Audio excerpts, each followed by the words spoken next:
pelajarannya. Kalau lebih baiknya kita berdoa terlebih dahulu ya. Berdoa dimulai. Bismillahirrahmanirrahim. Amin. Nah, jadi hari ini kita akan mempelajari materi tentang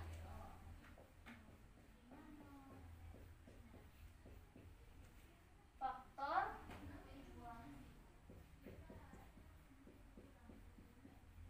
penting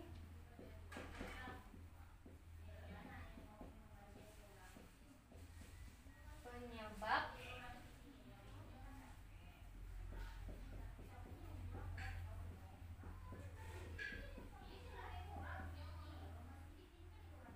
penjajahan di Indonesia. Tentang apa materi kita hari ini? Faktor penting penyebab penjajahan di Indonesia. Ya, faktor penting penyebab penjajahan di Indonesia. Nah, sekarang coba siapa di sini anak-anak ibu yang tahu tanggal, bulan, dan tahun berapa Indonesia merdeka? Coba berapa? 17 Agustus 1945. Benar. Jadi Indonesia merdeka pada tanggal 17 Agustus tahun 1945. Nah, sebelum Indonesia itu merdeka, Indonesia pernah dijajah oleh beberapa bangsa Eropa yang diantaranya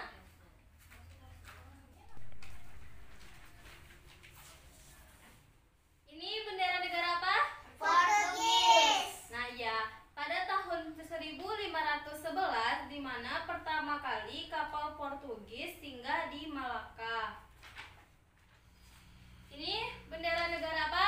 Spanyol. Nah, Spanyol pada tahun 1521 di mana kapal-kapal negara Spanyol pertama kali singgah di Laut Tidore, Maluku. Ini yang di atas gambar Inggris. ya. Yang di bawahnya Belanda. pada tahun 1596 di mana kapal-kapal Belanda pertama kali mendarat di pelabuhan Banten.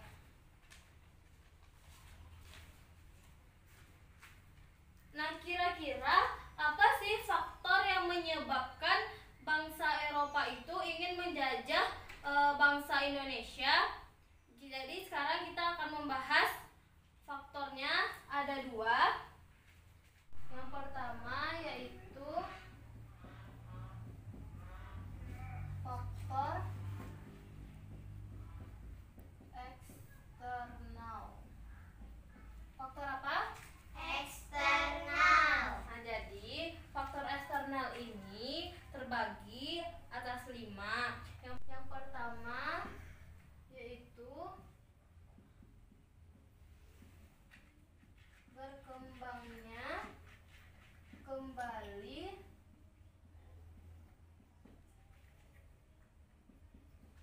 keyakinan ajaran Kopernikus. Nah, di mana keyakinan ini menyatakan bahwa bumi itu bulat, sehingga apabila seseorang berlayar ke arah barat, maka ia akan kembali ke titik semula. Nah, yang kedua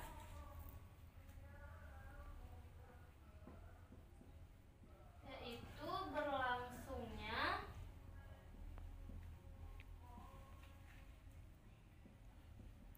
zaman Renaissance.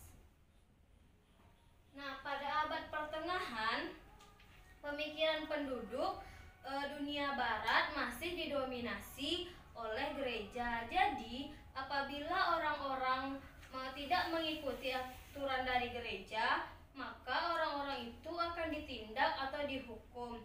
Nah, kemudian lahirlah zaman Renaissance ini, di mana banyak orang-orang yang ingin bebas dari kekangan apapun termasuk dari aturan gereja. Nah, selanjutnya yang ketiga yaitu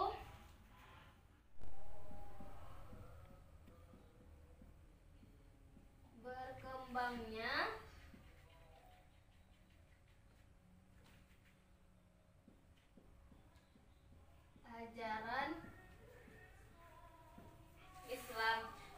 Akibat jatuhnya Konstantinopel ke tangan Islam menyebabkan jalur perdagangan antara Eropa dan Asia tertutup karena dikuasai oleh kerajaan Islam. Nah, yang keempat yaitu adanya Reconquista.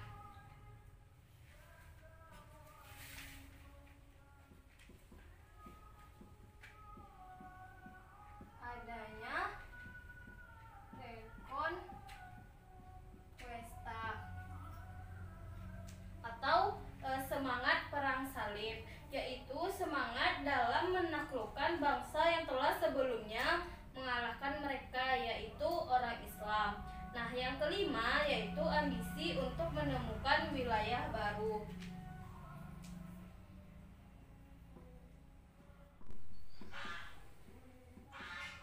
Ambisi untuk menemukan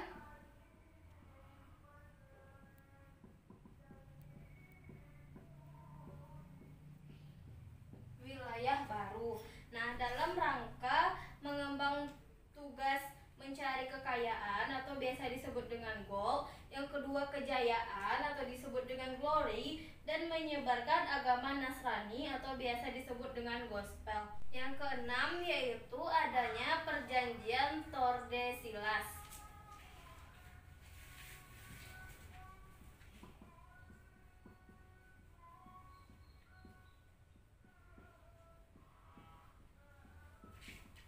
Perjanjian Tordesillas. Nah, perjanjian Tordesillas ini adalah perjanjian dua negara, yaitu antara negara Spanyol dan Portugis untuk membagi wilayah kekuasaan di luar wilayah Eropa.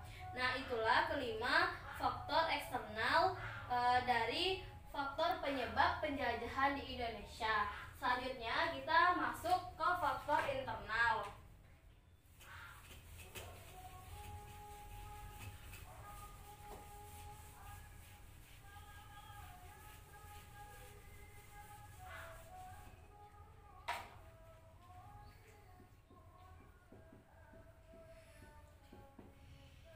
Nah, faktor internal ini terbagi atas tiga. Yang pertama adanya kontak hubungan perdagangan.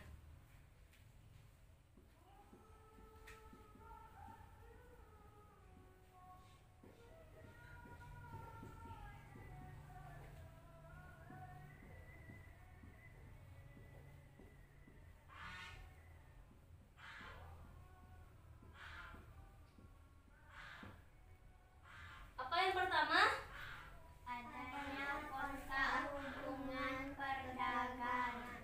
Yang kedua,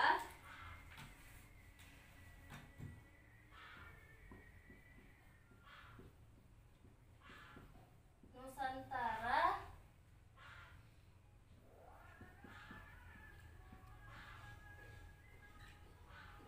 wilayah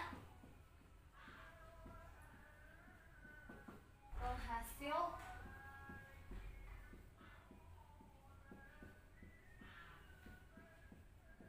rempah-rempah. Yang kedua apa? Nusantara wilayah hasil rempah-rempah. Nah, yang ketiga yaitu tidak adanya persatuan antara kerajaan satu dengan kerajaan lain di Indonesia.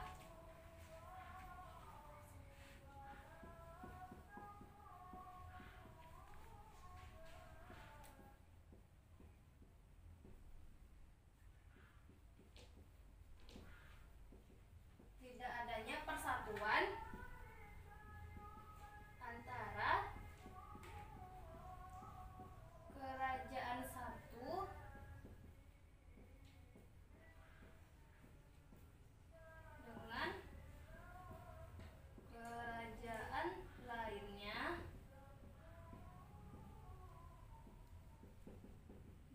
di Indonesia.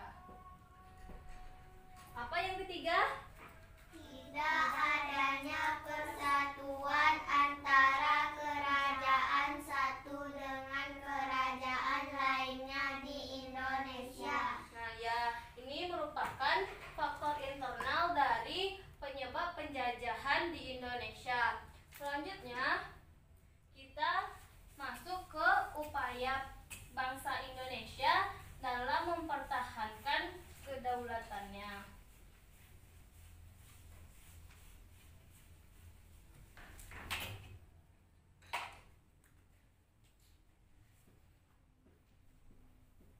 Upaya bangsa Indonesia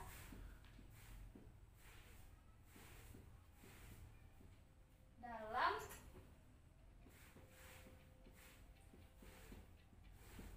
mempertahankan kedaulatannya. Nah, di sini ada 6 cara yang dilakukan Indonesia dalam mempertahankan kedaulatannya. Di antaranya yang pertama yaitu mengukuhkan rasa persatuan dan kesatuan, toleransi antar umat beragama, dan ikut serta dalam upaya pembelaan negara. Yang kedua yaitu mengadakan acara pentas seni untuk mempertahankan budaya dari klaim negara lain. Yang ketiga yaitu mempersiapkan tentara militer untuk mempertahankan Indonesia. Yang keempat yaitu mempersiapkan armada perang untuk pertahanan di dasar laut dan udara. Nah, yang kelima membantu pemerintah dalam peran keamanan. Nah, yang terakhir yaitu berpartisipasi dalam program pemerintahan. Nah, itulah materi kita untuk hari ini. Nah, sampai di sini apakah anak-anak ibu ada pertanyaan? Enggak, Bu. Jadi, apakah anak-anak telah paham tentang apa yang telah ibu sampaikan tadi? Paham, Bu. Nah, jika anak-anak ibu sudah paham, jadi pertemuan untuk hari ini kita cukupkan sampai di sini ya. Ibu harapkan anak-anak ibu dapat mengulang kembali pelajaran yang telah kita pelajari hari ini nanti saat anak ibu berada di rumah. Nah, kita lanjutkan pada pertemuan berikutnya. Ibu tutup. Assalamualaikum warahmatullahi